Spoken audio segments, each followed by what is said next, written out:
Welcome back to your channel English Study by Chandraveer Sir. And today we are going to learn future perfect tense. जैसे कि हम पिछली video में बाकी tense को पढ़ चुके हैं और आज हम उसी तर्ज पर अपनी नई वीडियो लेकर आए हैं फ्यूचर परफेक्ट टेंस पर। जैसे कि पास्ट परफेक्ट टेंस में दो प्रकार के वाक्य होते थे, यानी कि सिंपल और एक कॉम्प्लेक्स। उसी तर्ज पर इस सेंटेंस में भी दो प्रकार के वाक्य होते, एक सिंपल और एक कॉम्प्लेक्स। और आज हम केवल सिंपल के बारे में पढ़ेंगे इस वीडियो में, और जो कॉम्प्लेक्स वाक्य होंगे हम फ्यूचर परफेक्ट टेंस की पार्ट 2 के नाम से वीडियो बनाएंगे। तो आज केवल हम पढ़ने जा रहे हैं फ्यूचर परफेक्ट में simple tense, simple sentence, future perfect tense, और इसमें आज हम केवल सिंपल वाक्यों को सीखेंगे। तो पहचान यह लिखी है कि जिन हिंदी वाक्यों के अंत में चुकेगा, चुकेगी, चुकेंगे, चुका होगा, चुकी होगी, चुके होंगे आदि शब्द वाक्य के अंत में आते हैं, वे वाक्य आपके फ्यूचर परफेक्ट टेंस के कहलाते हैं। और इस टेंस की हेल्पिंग वर्ब है विल हैव और शैल हैव, यानी कि और इसके साथ हमको लगाना है V3, वर्ब की थर्ड फॉर्म का प्रयोग हमको करना है। फर्स्ट पर्सन के प्रोनाउन के साथ आपको शैल हैव लगाना है और बाकी के सभी पर्सन्स के साथ आपको विल हैव लगाना है।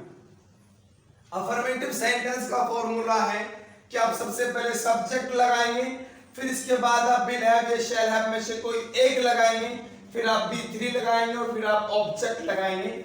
और नेगेटिव सेंटेंस का फॉर्मूला आप सबसे पहले सब्जेक्ट लगाएंगे, फिर आप विल या शैल में से कोई एक लगाएंगे, इसके बाद आप नोट लगाएंगे, फिर आप हैव लगाएंगे। अर्थात कहने का मीन्स ये जितनी भी डबल हेल्पिंग वर्ब होती हैं तो नोट उन दोनों के बीच में आ जाएगा, तो नोट इन दोनों के यहाँ विल नॉट हैव और शैल नॉट हैव आएगा। इसके बाद आप V3 लगाएंगे, फिर आप ऑब्जेक्ट लगाएंगे। इंट्रोगेटिव फर्स्ट टाइप होता है जो क्या से शुरू होता है, जब वाक्य फर्स्ट टाइप हो तो आपको सबसे पहले विल या शैल में से कोई एक लगाना है, फिर आप सब्जेक्ट लगाएंगे। यदि वाक्य में नहीं शब्द है तो आप नोट लगाएंगे, और नहीं शब्द नहीं है तो फिर आप नोट नहीं लगाएंगे, फिर आप हैव लगाएंगे, फिर V3 लगाएंगे, फिर आप ऑब्जेक्ट लगाएंगे और अंत में क्वेश्चन मार्क भी लगाएंगे। सेकंड है में क्वेश्चन वर्ड वाक्य के बीच में क्या होता है तो उसके अंग्रेजी आप सबसे पहले लगाते हैं। तो पहले क्वेश्चन वर्ड, फिर विल या शैल में से आप एक लगाएंगे, फिर आप सब्जेक्ट लगाएंगे, यदि नहीं है तो नोट लगाएंगे, अन्यथा नहीं लगाएंगे, फिर वर्ब की थर्ड यानी हैव लगाएंगे, फिर V3 लगाएंगे, फिर ऑब्जेक्ट लगाएंगे और अंत में क्वेश्चन मार्क लगाएंगे। यहाँ मैंने कुछ एग्जांपल लिखे हैं, जैसे कि पहला एग्जांपल यहाँ लिखा है, सुधा कल तक यहाँ आ चुकी होगी। देखेंगे अंत में आ रहा है चुकी होगी, तो वाक्य फ्यूचर परफेक्ट टेंस का हुआ, सिंपल है। तो हम बनाएंगे सबसे पहले सब्जेक्ट अफर्मेटिव के रूल के अकॉर्डिंग, तो सुधा, सुधा को कहा जाता है सुधा। सुधा थर्ड पर्सन में आता है तो फिर इसके बाद हम लाएंगे will have,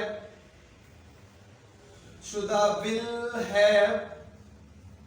third form verb की थर्ड फॉर्म आना, आने को थर्ड फॉर्म कम, इसकी फर्स्ट फॉर्म और थर्ड फॉर्म सेम होती है कम, और यहां को है कल तक। और फ्यूचर परफेक्ट में फ्यूचर में तक की अंग्रेजी आप वाई लगाते हैं, वाई टुमारो, वाई टुमारो। और ये सेंटेंस बनकर आपका कंप्लीट हुआ। Sudha will have come here by tomorrow, Sudha कल तक यहाँ आ चुकी होगी। यानी कि हमने सबसे पहले सब्जेक्ट लगाया, फिर विल हैव या शैल हैव में कोई एक लगाया, फिर V3 लगाई, और इसके बाद ऑब्जेक्ट, और उसके बाद अदर वर्ड। और चलते अपने अगले एग्जांपल की तरफ कि 8 बजे तक बारात नहीं आ चुकी होगी।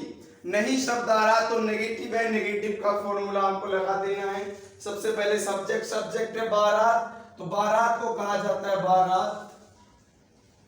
बारात थर्ड पर्सन में आता, फिर विल आएगा, बारात विल। नहीं के लिए नोट लगाना है, नॉट। आने को कहा, इसके बाद हैव, फिर आप थर्ड फॉर्म लाएंगे आने की। अभी हमने बताया था आने की थर्ड फॉर्म कम होती है, और उसके बाद ऑब्जेक्ट, ऑब्जेक्ट नहीं है। अदर वर्ड में बचा 8 बजे तक, तो तक की अंग्रेजी फ्यूचर में हम लगाते हैं बाई 8 o'clock। विजिबल है इधर,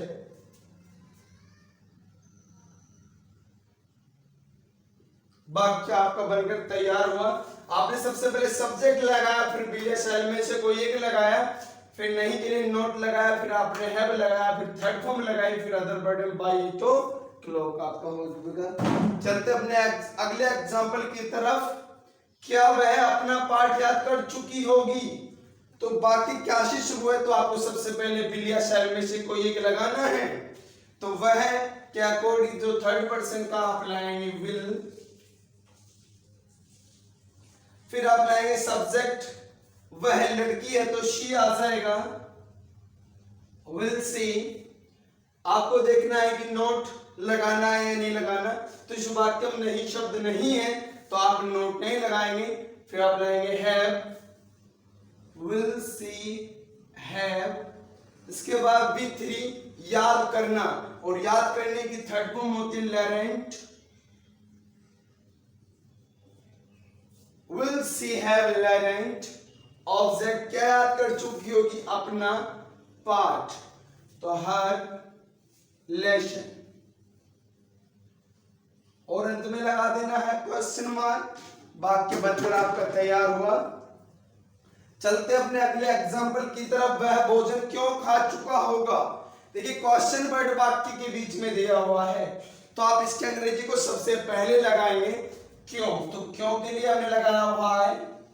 फिर आपको लगाना बिलिया शैल में से कोई एक, तो वह के अकॉर्डिंग आ जाएगा विल। फिर सब्जेक्ट ही, नोट नहीं लगाना क्योंकि इस वाक्य में नहीं शब्द नहीं है।